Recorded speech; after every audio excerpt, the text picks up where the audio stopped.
Olá, minha gente querida, estamos juntos novamente para mais um programa Capelania. Gente cuidando de gente.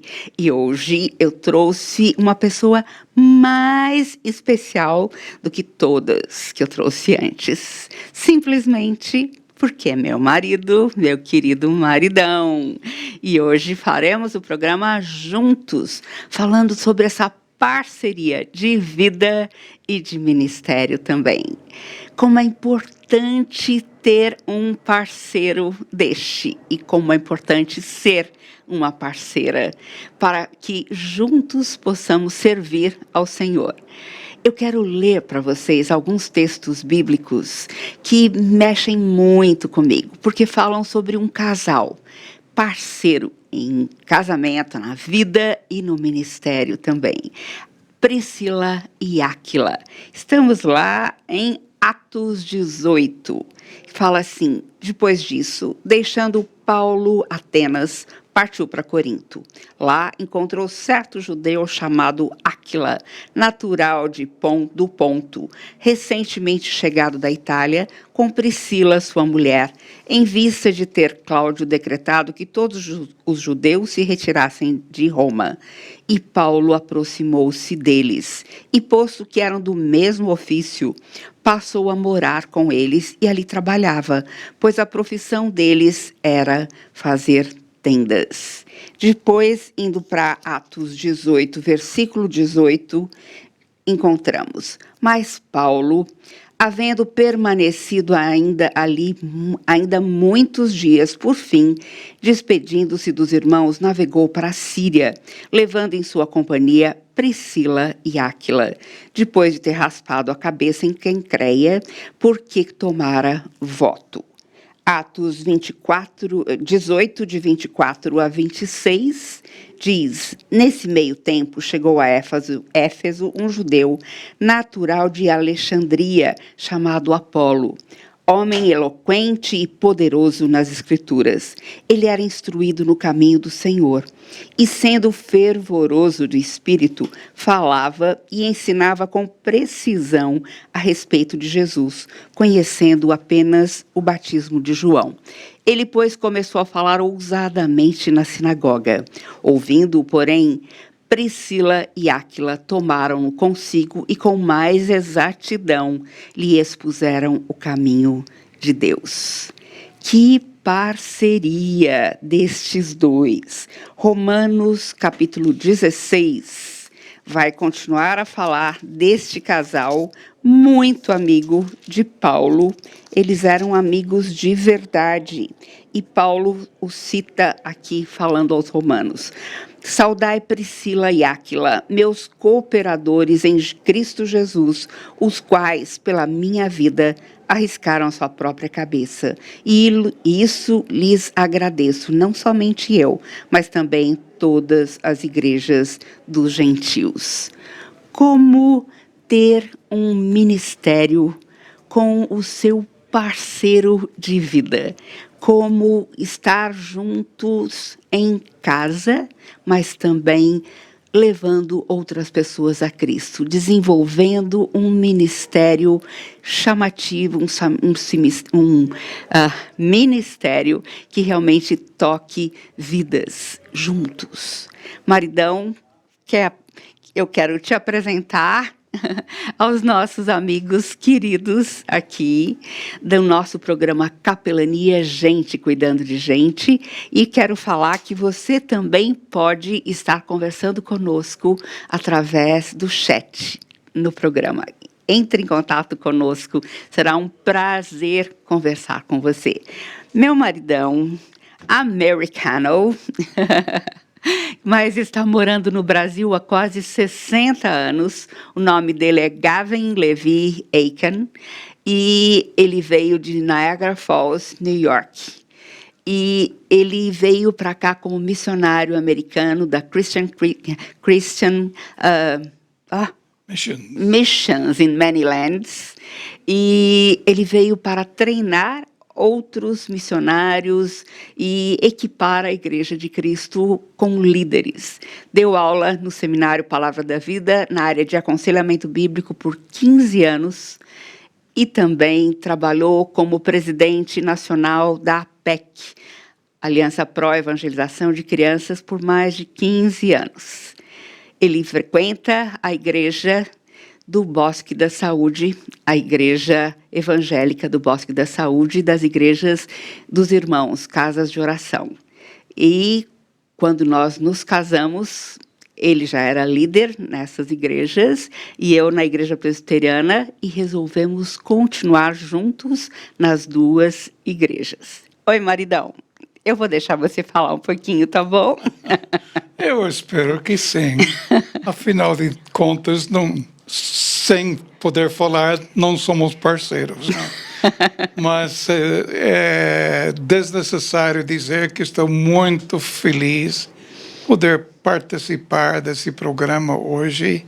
Espero que a minha contribuição realmente fale bem alto às demais pessoas que estão assistindo o nosso programa, para que possam ficar incentivados nesse mesmo sentido de se ajuntar com o seu marido ou esposa e servir ao Senhor em conjunto.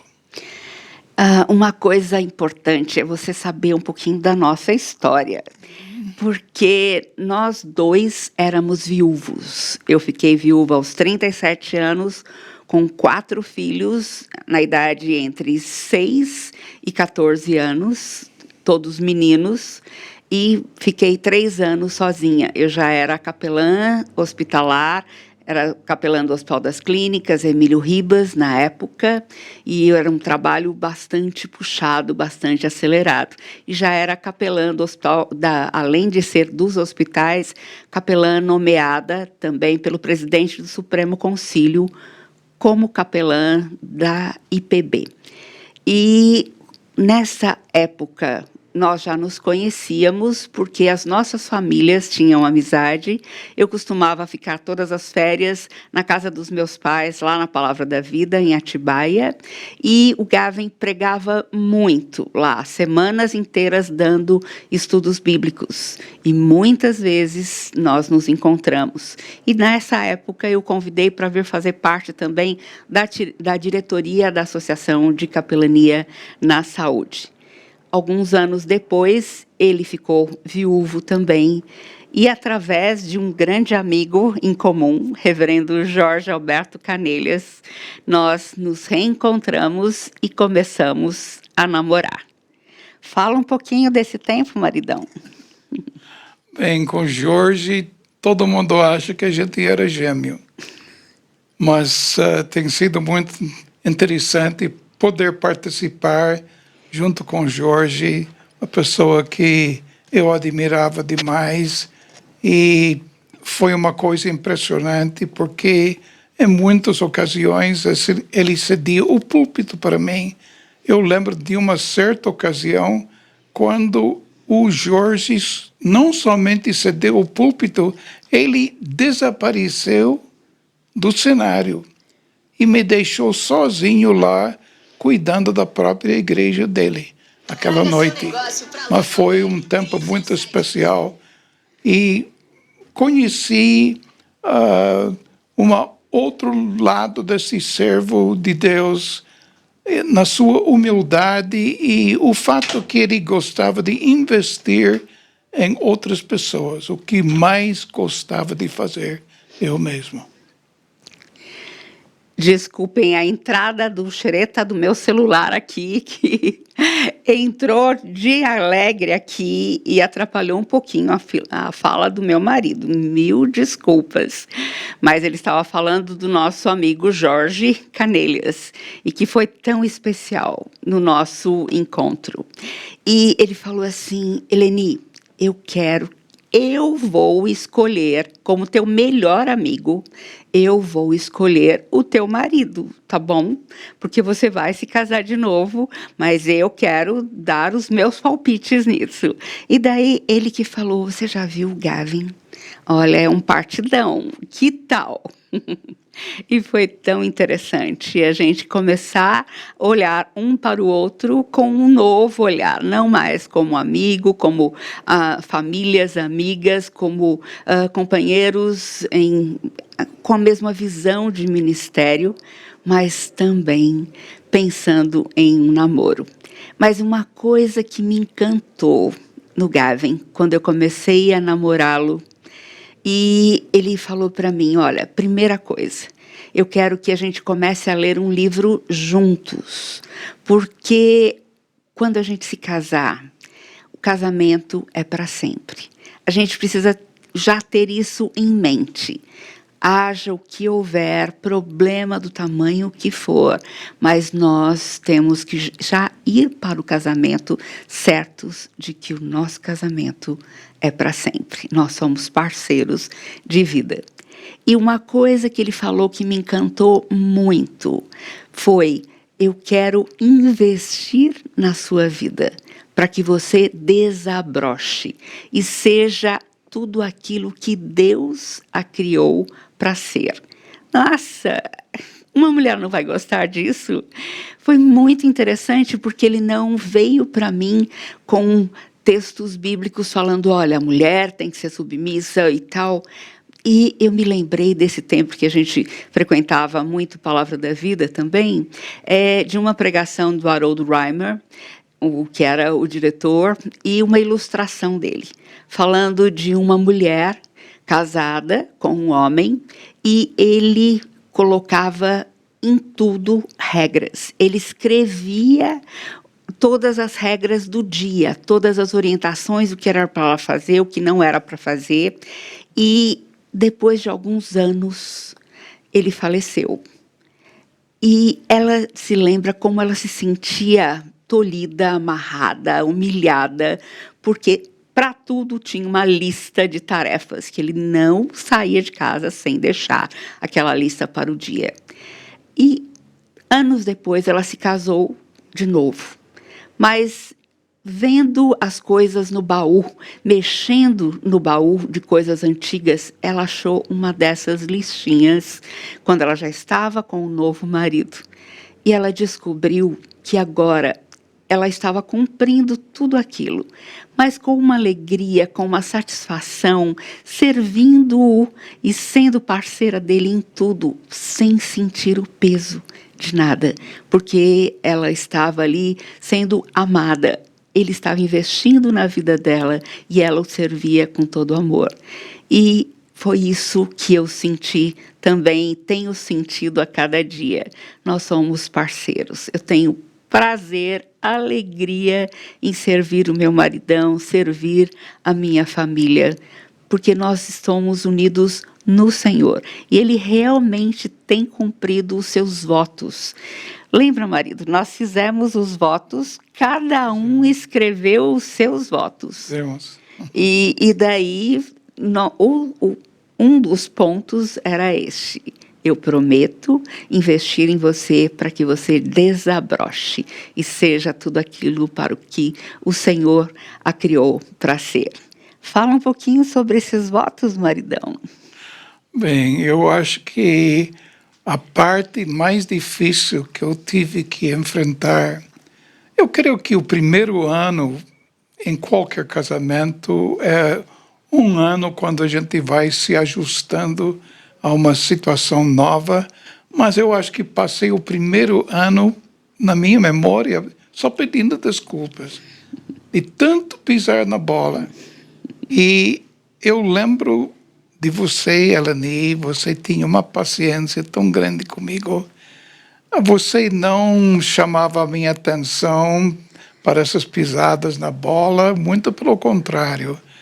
O Senhor simplesmente jogava tudo para Deus. E você pediu que Deus agisse na minha vida. E quantas vezes você chegava do hospital por hora do almoço, e antes de começar o almoço, ou logo depois, eu falei, você poderia me dar alguns minutos? Quero compartilhar alguma coisa da palavra de Deus com você. E naqueles momentos, em compartilhar o que ela havia pedido que Deus fizesse na minha vida, Deus fez por intermédio de sua palavra. Ela não riu na hora, mas eu sei que ela ria por dentro, porque ela estava tão contente que Deus estava cumprindo a sua parte nesse relacionamento de formar Cristo em nossas vidas. É interessante porque a gente discutia sobre o assunto, mas discutia até um certo ponto. A gente não pode deixar de tratar as questões, engolir tudo e fazer de conta que está tudo bem, porque não está. Então, até que ponto discutir, até que ponto conversar sobre um assunto onde nós não concordamos? Imagine, nós dois com idades diferentes, Gavin tem 13 anos a mais, com experiências de vida diferentes. Ele já tinha quantos anos? 30 anos de casado? E com a primeira esposa, e culturas totalmente diferentes. A sua primeira esposa também era americana, e ele já tinha 2 filhos.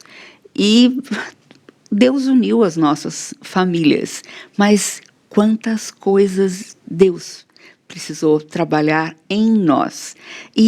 Essa foi uma das questões que eu precisei começar a aprender. Até onde conversar sobre um ponto nevrálgico, até onde insistir e até a que ponto parar e falar: Senhor, olha, desisto, o Senhor vai cuidar da situação, porque eu sei que o Senhor é o melhor, o maior interessado nisso tudo, e o Senhor vai nos dar sabedoria para lidar com essa questão. E era muito lindo como o Senhor realmente trabalhava através da palavra. E como a gente precisa aprender que a palavra de Deus é prática, é viva, é eficaz e lida com todas as áreas do nosso ser.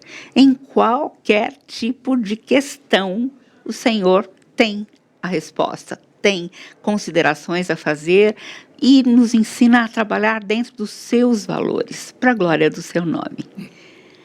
Fala um pouquinho mais sobre esse tempo, Marco. Olha, foi muito interessante porque Jó, Deus recuperou não somente a família dele, ele duplicou esta família. Mas no meu caso, ele triplicou. Eu ganhei mais 4 rapazes. E quando troquei ideias com os meus amigos, eles disseram para mim: Gavin, caia fora deste relacionamento.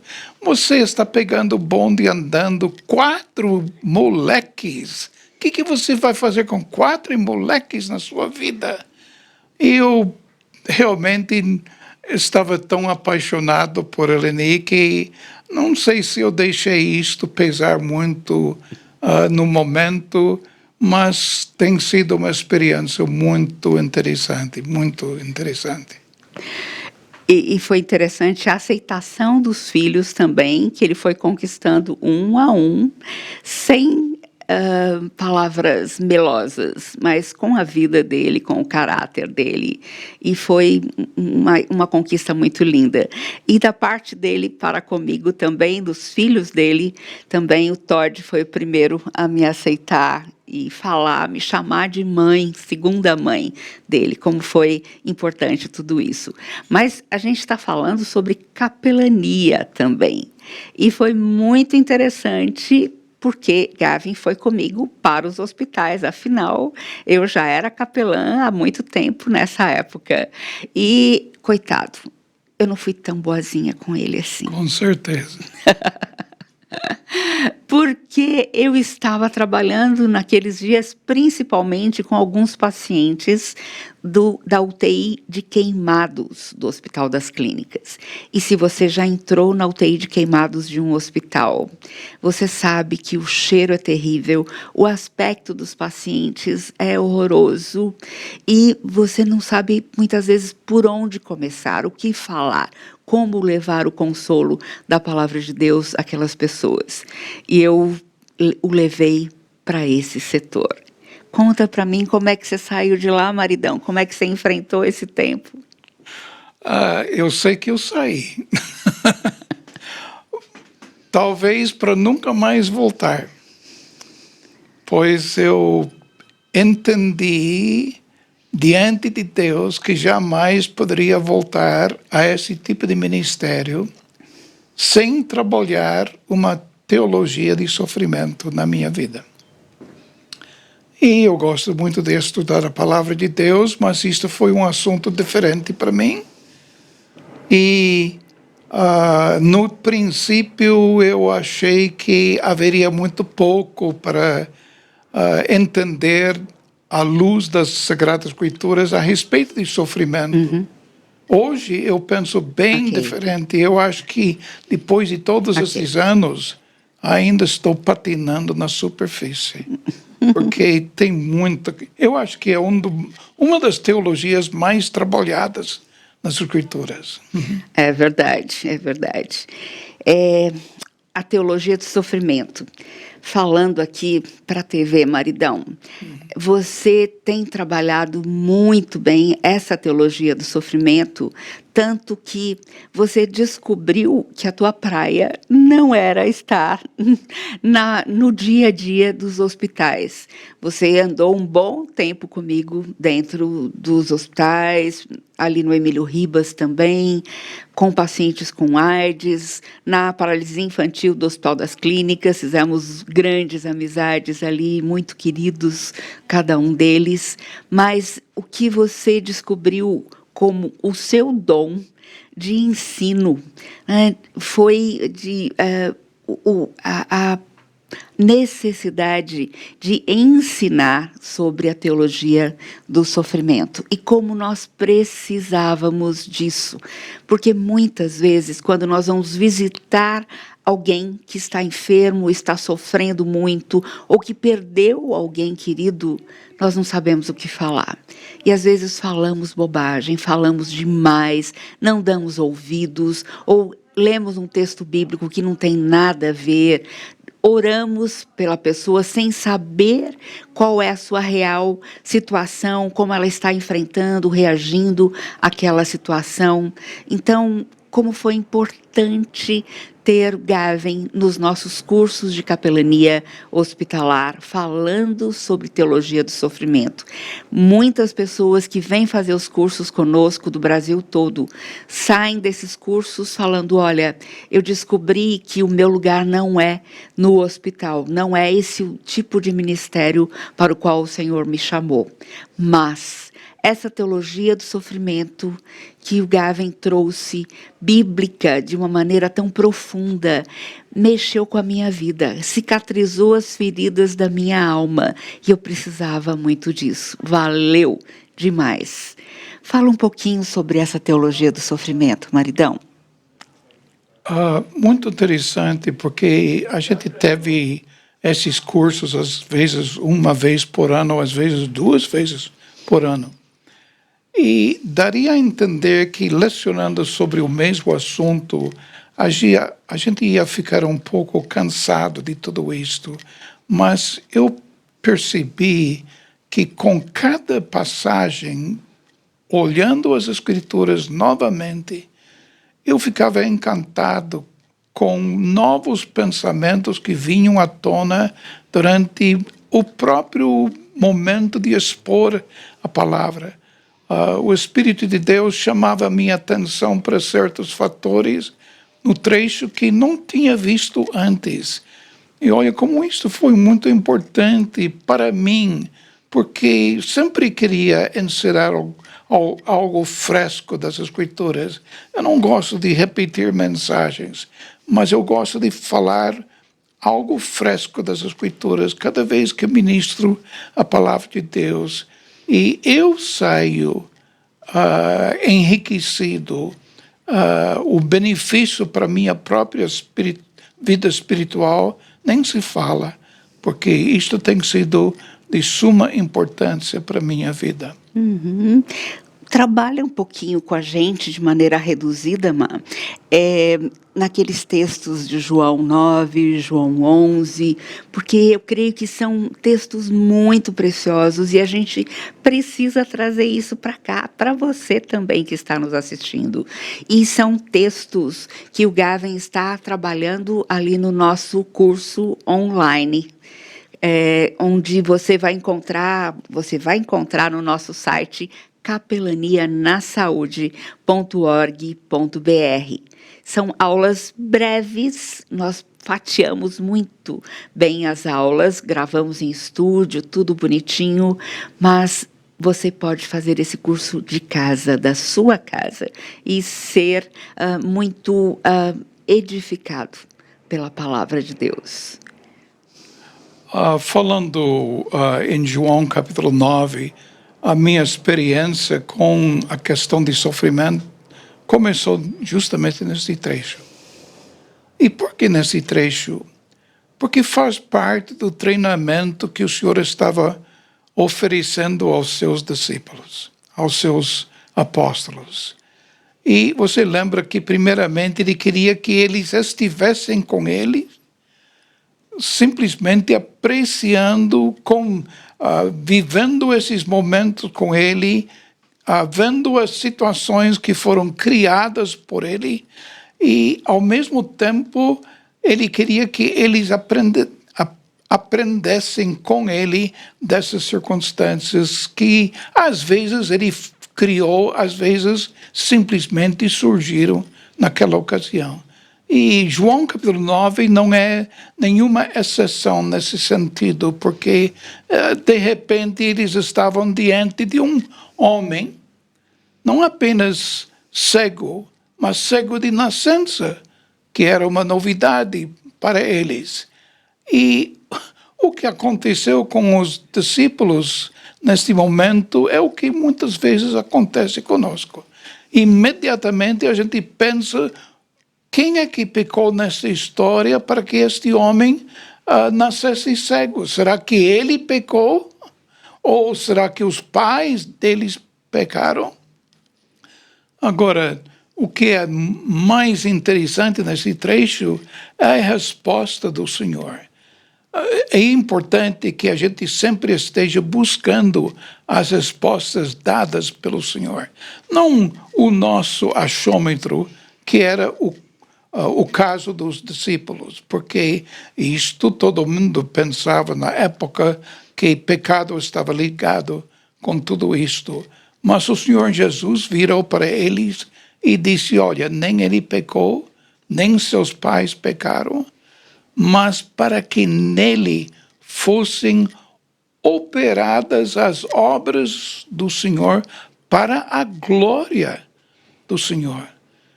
Olha, isso trouxe uma perspectiva totalmente diferente do costumeiro.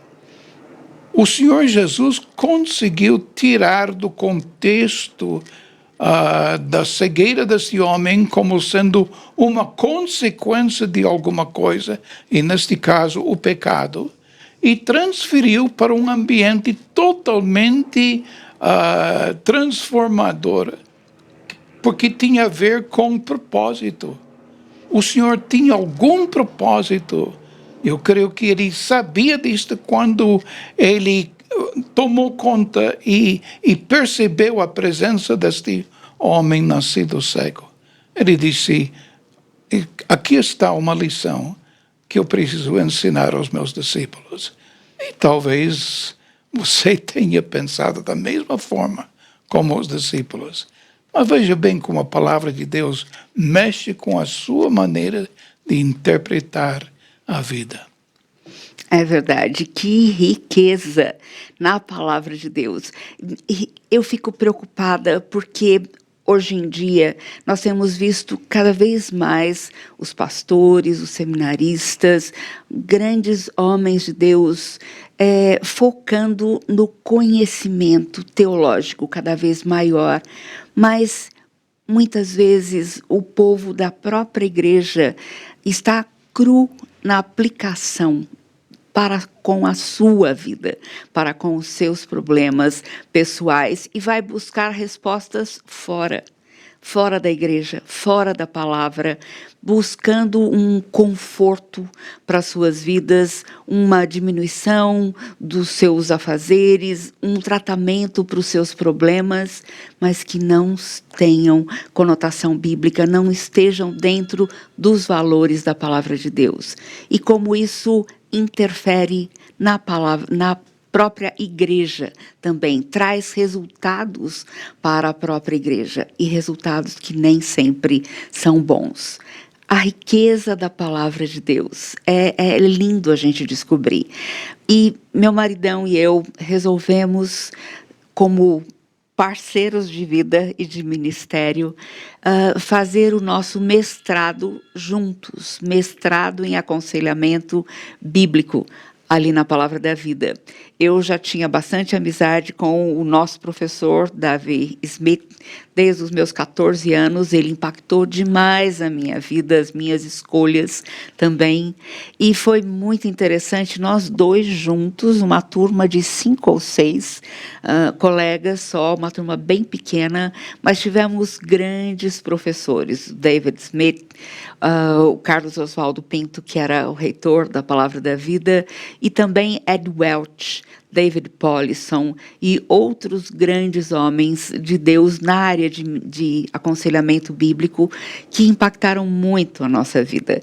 Mas foi interessante porque nós precisávamos de respostas, e precisávamos de respostas de como usar o aconselhamento bíblico para as questões práticas da vida, principalmente porque nós estávamos trabalhando muito no setor de psiquiatria do Hospital das Clínicas. Nós tínhamos ali, em cada ala, 40, 50 pacientes com transtornos mentais, mas com grandes feridas na alma. Eles estavam ali tomando medicações, fazendo tratamentos muito bons, eficientes, mas estavam internando e indo para casa já há 15 anos, alguns 20 anos, outros casos agudos que eram internados ali como emergentes também. E nós queríamos saber se a palavra de Deus era realmente eficaz até para lidar com casos tão complexos como aqueles que nós víamos lá. E nós fazíamos toda semana, além do aconselhamento bíblico, que era quase diário com os pacientes, nós fazíamos cultos com esses pacientes também. Fala um pouquinho sobre esse tempo e sobre a importância do aconselhamento bíblico nas nossas vidas. Bem, já que o teor da minha vida estava ligado diretamente com a palavra, a ideia de aconselhamento baseado nas Sagradas Escrituras foi muito importante para mim. E eu lembro dos meus anos de seminário, quando havia um foco, mesmo naquela época, em psicologia. Mas a verdadeira psicologia existe nas Sagradas Escrituras. É isto que Deus nos oferece. Deus traz para nós uma visão correta do homem, correta de Deus, correta da vida que a gente leva, das pessoas que estão ao nosso redor. E tudo isto é de suma importância. Eu creio que há pessoas interessadas hoje em dia em aplicar a palavra de Deus em suas vidas. Mas uma das coisas que eu tenho aprendido é que não pode aplicar coisas que você não sabe. E eu vou te dizer, esta fase da minha vida, porque não tenho tido mais envolvimento tanto com o ministério diretamente da palavra, por causa da pandemia que aconteceu, mas, olha, esta fase da minha vida tem sido uma das fases mais ricas, porque estou podendo focar a minha atenção na palavra de Deus, que eu gasto horas por dia meditando nas Escrituras e tentando entender o meu Deus, entendendo a minha própria pessoa cada vez melhor, entendendo o mundo em que eu vivo.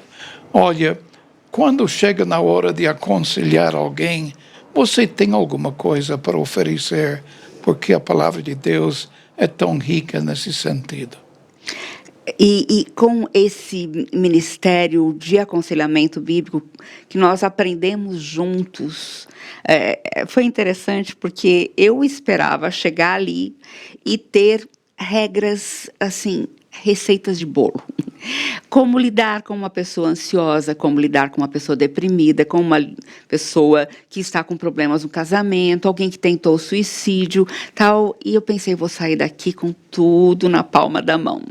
Mas o que me impactou mais nesse curso, nesse mestrado em aconselhamento bíblico, nós fizemos por 3 anos e meio na Palavra da Vida, foi como mexeu com as nossas vidas.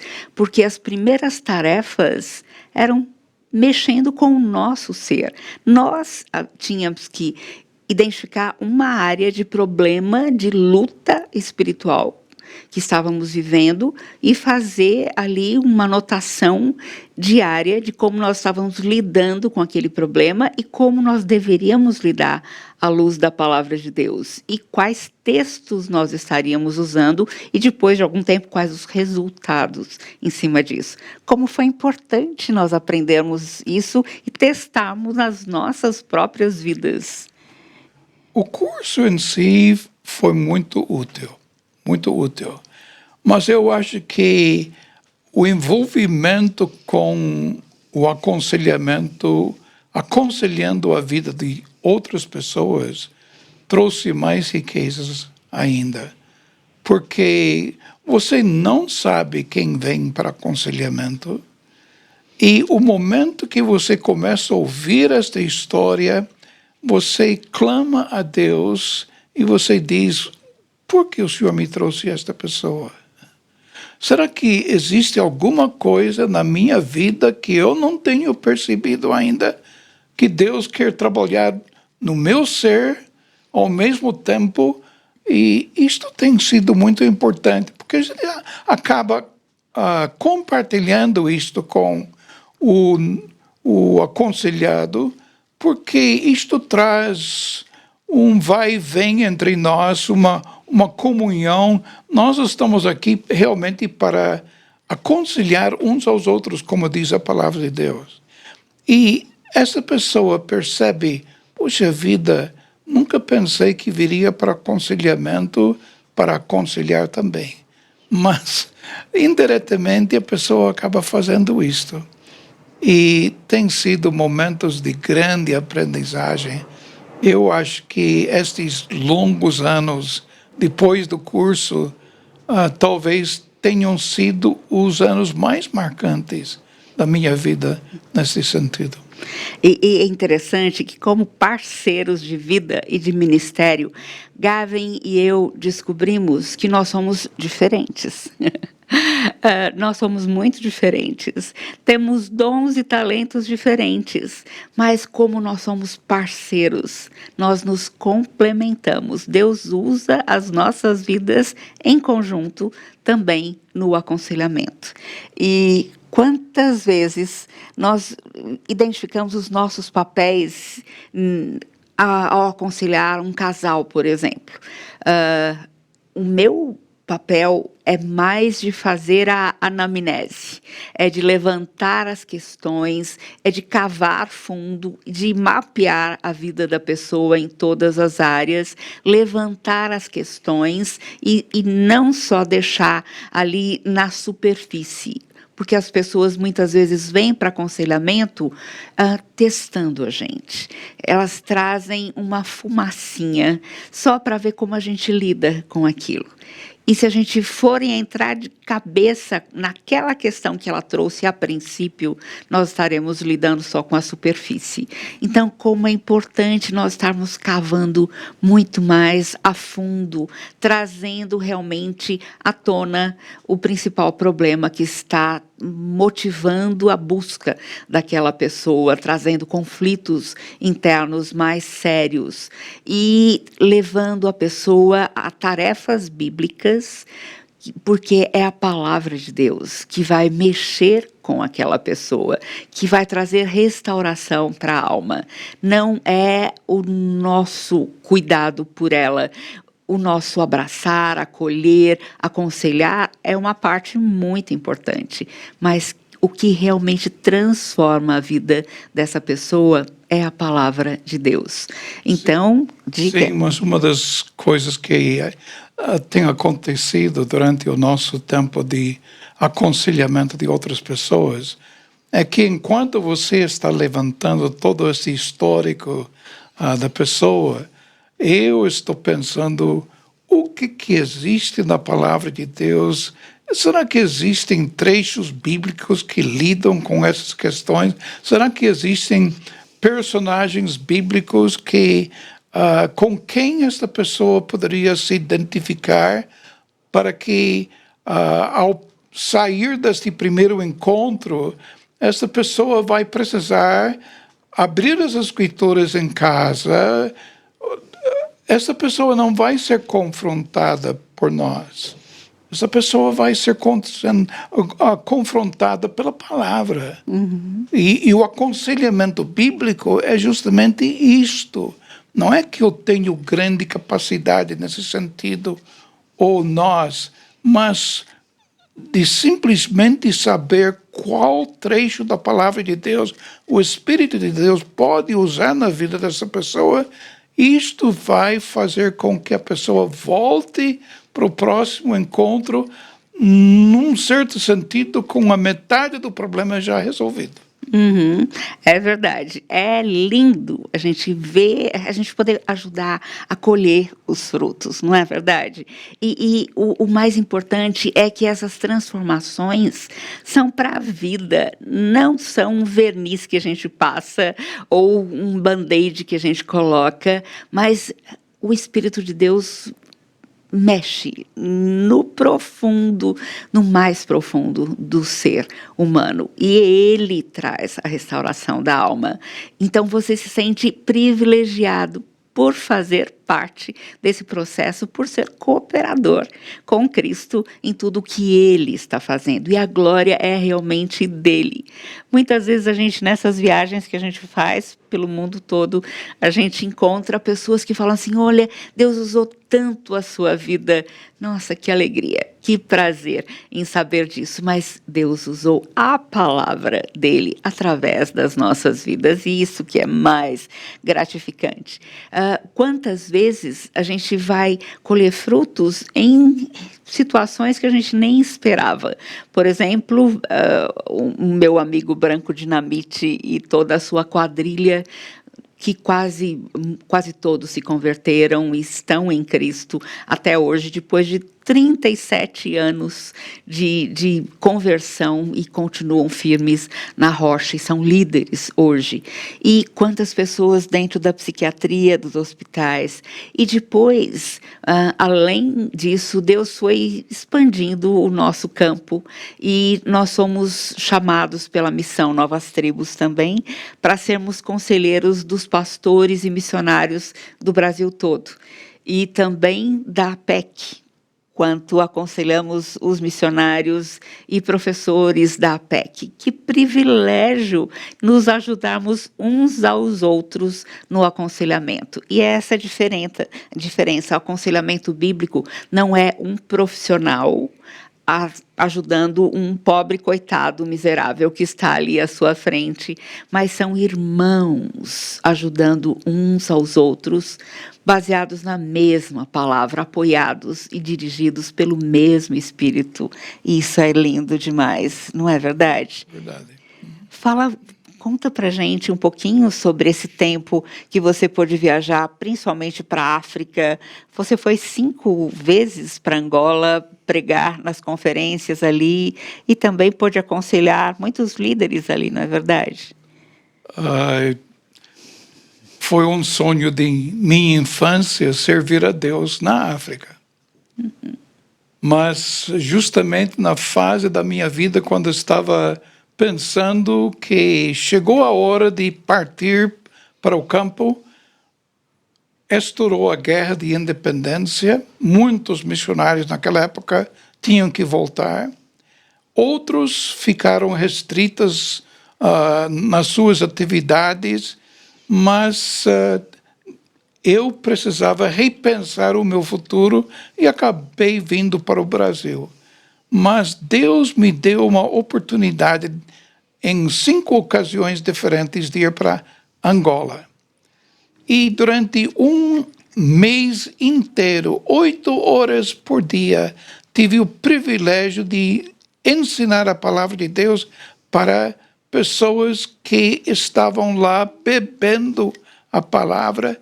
É interessante, quando terminava 5 dias por semana e 8 horas por dia, eu estava exausto. Mas eles estavam dizendo, já terminou para hoje? E, olha, eles precisavam transmitir para a sua própria igreja o que eles aprenderam durante aquele tempo. E eu pensei, será que eles aprendem mesmo? E eu fazia perguntas o tempo inteiro durante as minhas aulas. Não apenas uma pessoa, mas o grupo inteiro, voz única, respondeu a pergunta. Eu fiquei abismado. Este povo realmente quer conhecer as Sagradas Escrituras e quer ser usado por Deus.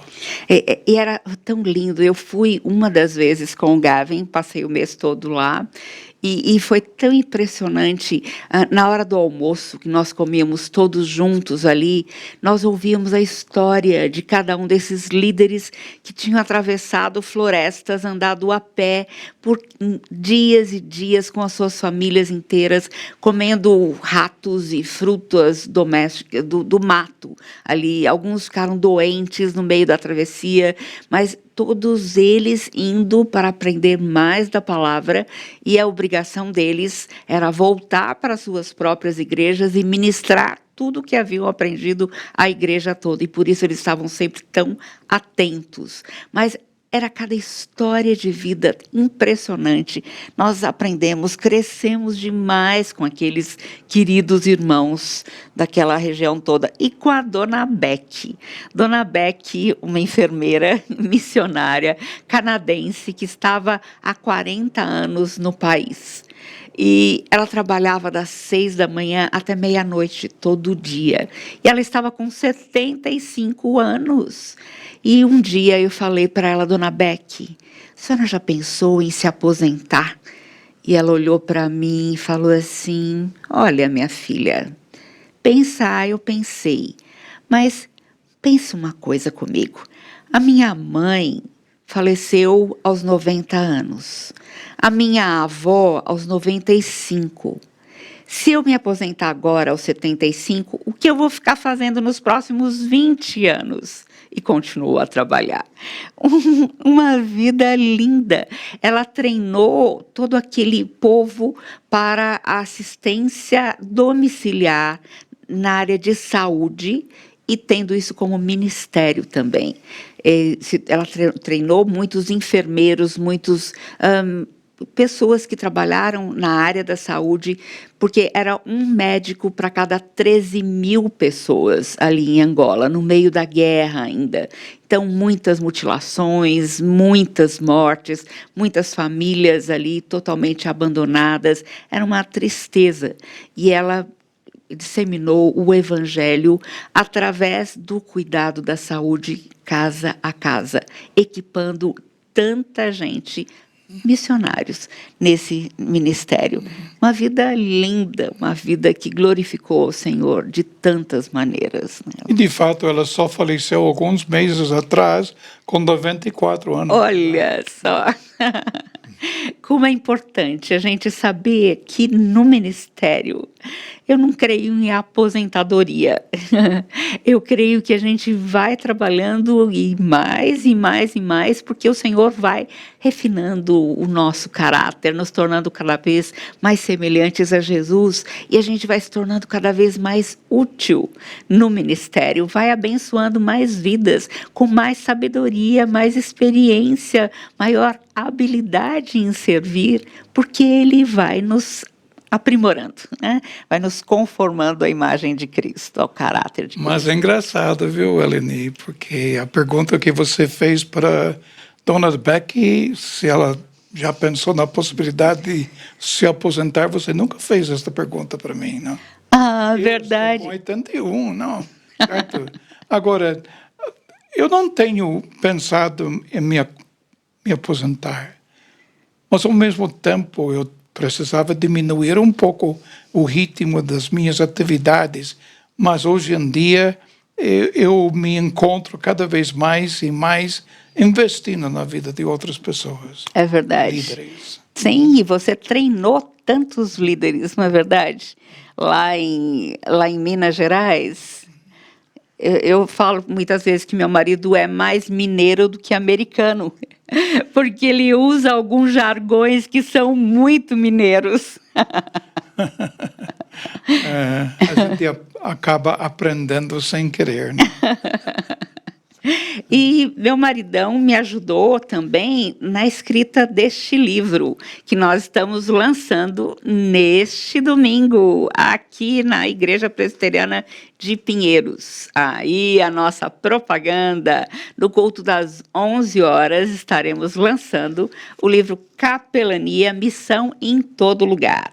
Eu escrevi uma boa parte do livro, mas eu pedi para o meu maridão, que sempre me ajuda nisso também, a escrever um capítulo falando sobre a importância do aconselhamento bíblico, a sabedoria de Deus no aconselhamento bíblico. E temos vários outros amigos e irmãos que escreveram sobre capelania em empresas, capelania militar, capelania entre idosos, capelania prisional, na universidade, capelania esportiva, capelania na rua, capelania na drogadição, na aeronáutica, com adolescentes na igreja. Então, o meu alvo com este livro é ampliar a visão da Igreja de Cristo, mostrando que todas as pessoas têm dons e talentos e descobrir onde o Senhor quer usar a sua vida.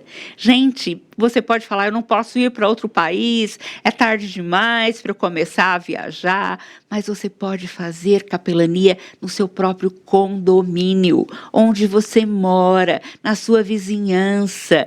Deus lhe dá todas as condições de servir na sua igreja, servir a sua igreja, mas também além da sua igreja.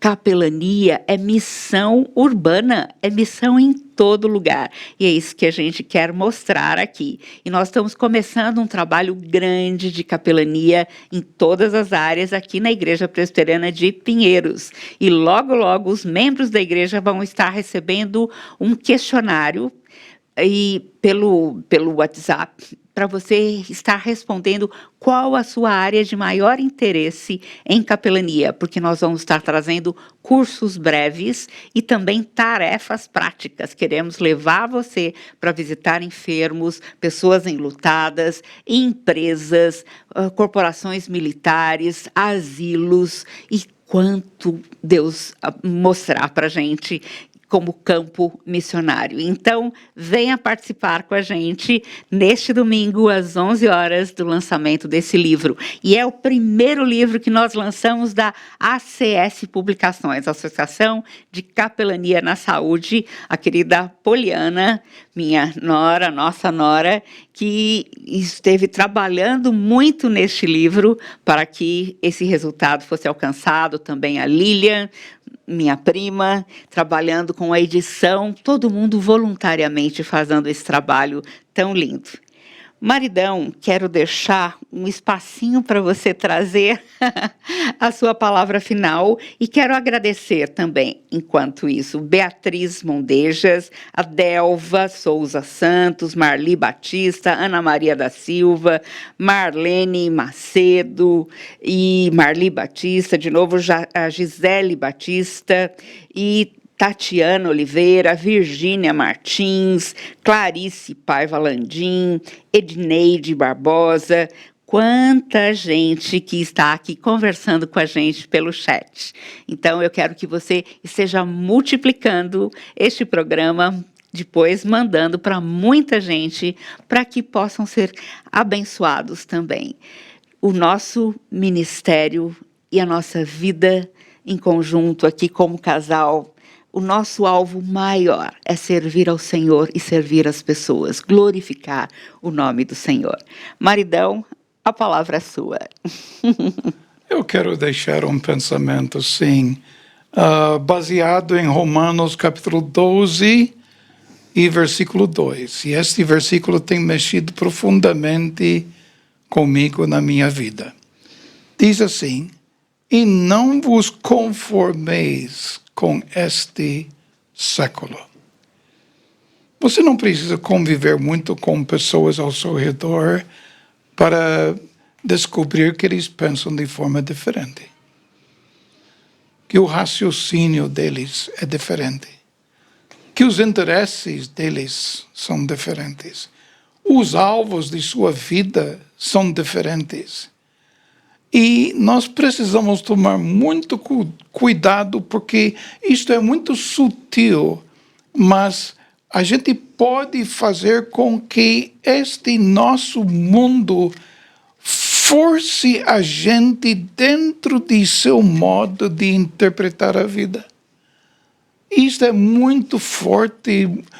Você pensa que não, mas você ficaria impressionado em saber o quanto você pensa como as pessoas que pensam ao seu redor, sem querer. É verdade. Então, o que vai mudar esse quadro? Ele diz: e não vos conformeis com este século, mas transformai-vos pela renovação da vossa mente.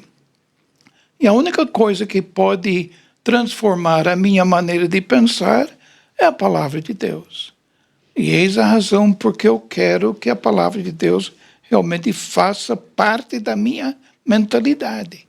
Eu preciso encarar a vida de forma bíblica.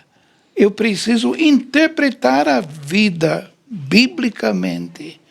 E a razão por que isto tem que acontecer é que ele diz: para que experimenteis qual seja a boa, agradável e perfeita vontade de Deus.